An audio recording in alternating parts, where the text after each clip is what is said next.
ইরানের মাটিতে মার্কিন সেনারা প্রবেশ করলে তাদের কফিনে করে ফিরতে হবে বলে কঠোর হুঁশিয়ারি দিয়ে যুক্তরাষ্ট্রকে ওয়েলকাম টু হেল বার্তা দিয়েছে তেহরান।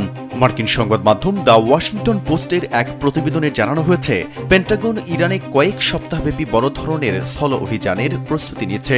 এর প্রতিক্রিয়ায় ইরানের প্রভাবশালী সংবাদ মাধ্যম তেহরান টাইমস তাদের পত্রিকার প্রথম পাতায় এই হুঙ্কার ছেড়েছে। স্যান্ডেলিনা সো, রূপচর্চায় আভিজাত্য। প্রতিবেদনে বলা হয়েছে, মার্কিন প্রেসিডেন্ট ডোনাল্ড ট্রাম্প স্থল অভিযানের চূড়ান্ত অনুমোদন দেবেন কিনা তা নিয়ে এখনও নিশ্চিত নন। তবে এরই মধ্যে ইরান যুদ্ধ পঞ্চম সপ্তাহে গড়ানোর প্রেক্ষাপটে মধ্যপ্রাচ্যে মার্কিন মেরিন সেনা এবং ৮২তম এয়ারবোর্ন ডিভিশনের হাজার হাজার দক্ষ সেনা মোতায়েন করা হয়েছে। মার্কিন সেনাদের সম্ভাব্য গ্রাউন্ড ইনভেশন এবং ইরানের এই ওয়েলকাম টু হেল হুঁশিয়ারি যুদ্ধ পরিস্থিতিকে আরও জটিল ও রক্তক্ষয়ী করার ইঙ্গিত দিচ্ছে।